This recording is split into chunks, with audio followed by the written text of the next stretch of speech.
is good, YouTube? Today we're back with another video, and today we're watching The Biggest Threat to Society, and this video is made by Technerosity.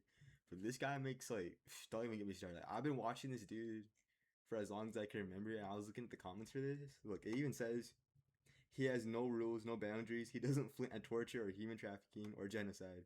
He's not loyal to a flag or country or any set of ideals. Let's see. He does not sleep, the judge. He dances in light and in dark, and he is a great favorite. Bro, what? David kills 11 people. David, I'm sorry, mom. All those freaking. Alright, let's just get straight to the video. I was like, the comments are crazy.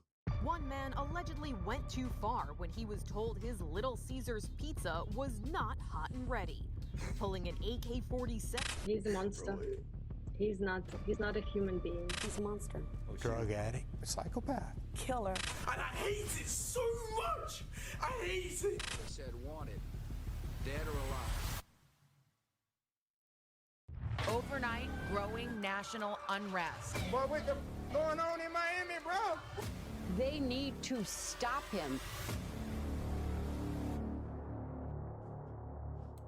Bro, all over a kid's book is crazy. I legit grew up with this exact book, and throughout, I kid you not, throughout my whole life, all of my elementary school days, middle school, high school, what do people tell me? Oh, I grew up reading that one book, the No David No book, and I'm like, bro, yeah, it's like, haven't we all? And that's what I got called all the time. Like, this is what people would call me, No David No. Like, that's what all people would tell me. It was crazy. I've talked about childhood books in the past video of mine, where I went over, what do you think? And during the making of that video, I purposely left out a book. A book that I also read during my childhood, specifically 3rd grade. And this book confused me back then, because the kids' books I read were very simple and sweet picture books that would either have a message or show how good and friendly we can be to each other. Nah, this one's but different. only in their universe. That can't exist in ours. And unlike any of those, this book didn't display any of that. Instead, it showed something else. Someone sinister. A person that doesn't kneel to any rules. The suspense. That book was No David. The main character, David, was a force to be reckoned with. In fact, there is no reckoning. He's an unmovable object, the villain of villains, the evilest evil. Imagine Homelander. There you go. And you might be asking me, my guy, he looks 6. How is he that bad? And 2 questions like that is why I hate people who judge books by its cover. Yeah, you have to read it to see it. Okay, maybe you can judge that book, but David is a monster! Well, Menace. not really, because he's a kid, but it's about what he will become in the future. And if you don't remember or know the war crimes this kid... Nah, for real, it's the developing of, like, it's kind of like, let's see, Obito Uchiha, when he was a kid to when he's an adult. Wait, that's actually, that's a horrible example. Oh, I gotta think. What's like a good Darth Vader? Yes, Darth Vader. Anakin. He was kind of good, but he still did some stuff, and they became like just pure evil. This is what they was about to become. Not me, just committed. I'ma show you. I've read all 8 books of this series, There's and 8? I will show you all the highlights of him being a clown or a jackass, and I will convince you that he is Baby Joker. But let's not be biased. Let me show you the highlights of him being good first, so you can form your own opinion. So, here you go. Oh wait, there are none! I'm gonna begin with the OG No David. And he's already starting off his legacy with killing goldfish. Man, they're the snack that smiles back. Why would you kill them? No, David. You see, this story is being seen in his mom's perspective, and it's always her saying no. nah, it's actually so valid though. Look, like bros just full on like, we all did that as kids growing up. Like if you were like super tiny, like you would just like try reaching for like a snack that you wanted in like the top fridge or like the cereal box. Like, bro, this is actually valid. This is something I do for sure. Saying no, David, but just letting him do it. He's reaching for the cookie jar and you ain't doing nothing. Smack him out the chair. Then he tracked doo-doo in the house, so he has to take a bath. This is the dirtiest bathwater I've ever seen. Then he goes running out butt-ass naked in the street. Like I said, he don't care. He don't care about no rules, no laws. He doesn't care about public indecency. That's just another law he can break. Then he continues to do more nefarious activities. But the worst one was definitely him breaking the vase with a baseball bat. This man is doing batting practice in his own home. Deliberately. Look at his face. Look at what he's looking at. He knows what he's doing. He's armed and and of course, dangerous. he breaks the vase and gets a timeout. Like, that's gonna do anything. Then his doormat of a mom sees him with a little sad face and is like, "Oh, David, come here." Takes him out of timeout and then says, "I love you, David." The end. What? That's it? That's all you're gonna do? He wasn't even punished. She crazy. really believed those crocodile tears. He's faking it. He ain't sad because he broke the vase. He's sad that he got caught and got in trouble. He ain't sorry. This dude intentionally He would do it broke again. the vase with murder on his mind. And what the mom does is shrugs it off and hugs him? Man, beat his ass! For real, That's for the real. only way his evil behind's gonna learn. But you rewarded him with your love and affection after he broke your great-grandma's vase and her ashes were in there too? It's crazy, man. I know when The ashes David is is in high crazy. school, he gonna be treating his mom like those memes of when you visit your white friend's house. Then the felon continues. In the next book, David gets in trouble. Does he David now? gets in trouble. Big shock. It's about damn time. We start the book off with this page.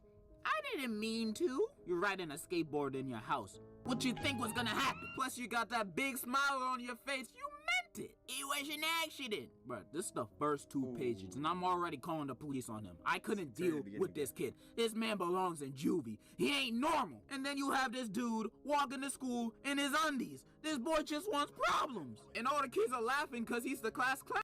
Sounds like, oh, bro, exactly.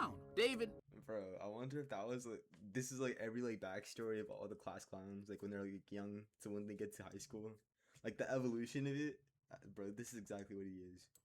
just be glad you're in elementary school. Because in elementary, everybody will be laughing with you for wearing your undies to school. While in high school, if you did that, everybody's gonna make fun of you and bully you for being a clown, which you deserve. Then we go to class, and he's already starting something. My dog ate my homework. And the side kid's laughing like... But the girl ain't having none of David's jokes. Oh, heck She no. giving him the side eye like... This nigga lying. No dog She ate ain't his feeling homework. him. But the thing is, David wasn't lying. Because if you look out the window, the dog is there eating his homework. Unbelievable. That's probably the first time he ever told the truth in his life. So you know what David does as revenge to the dog eating his homework? Well, a few pages later, this nigga gone eating the dog food in front of the dog. What a menace. Even the worst villain wouldn't do something so bad. So doing too despicable. much. Even the dog looking at him like, why would you do this? And you know what David said? I was hungry. Oh, he was just munching on it. No feelings. No respect. No emotions. He'd do it again probably. This boy is not human. He continues to commit acts of terrorism throughout the rest of the book. And by the Real end cool of as it, hell. his mom confronts him for being a piece of shit. And so David says, I'm sorry. And, And the he's book- forgiven. Oh my.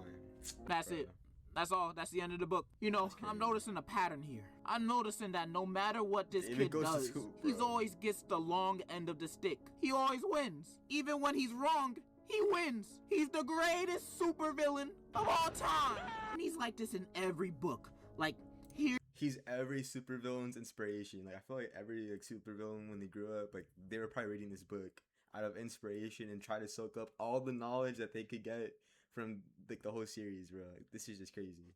Here's him cutting the line. Who do you think he is? Here's him spelling his name with doo-doo in the snow. What's wrong with you? And cursing in front of his mom? Kids aren't supposed to be cursing, dumbass. And then he says, well, Dad says it. Well, I might not know your daddy, but I don't think you should be repeating the words he says. And in almost all 8 books, he keeps up this behavior with no change. So it ain't even worth going over each book. I'm showing you what he does in each book right now in the screen. He doesn't change. This kid is a criminal, a lawbreaker, a swindler, a rogue good-for-nothing baddie. What? And what does he get for it? A Merry Christmas. Dang. Absolutely outrageous. This kid needs to be apprehended immediately. Because if we keep letting him get away with this, it will be too late. In conclusion...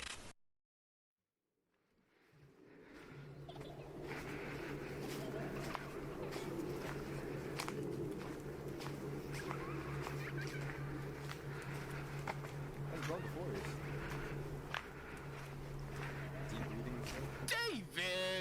Jump back, kick back, flip around and spin. And that. Alright. I'm gonna be for real. If I was in charge of that, I would have just like had David in maximum security. Kind of like what happened to that one dude from Kung Fu Panda. But to be honest though, even if bro was in maximum security, he probably would have just escaped. Bro, what are they doing? Wait, hold on. Bro.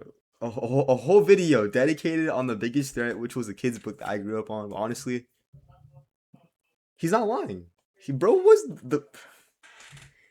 honestly like the threat to teachers. Like if teachers saw us reading that book, like I remember one time I grabbed that book from like a library like in the school, and then I brought it back to the classroom, and I remember like my teacher was side-eyeing me, and she was like even the teachers know how bad this book is. Thank you guys so much for watching. I hope you guys enjoyed the video, and I will see you guys in the next video. Take care.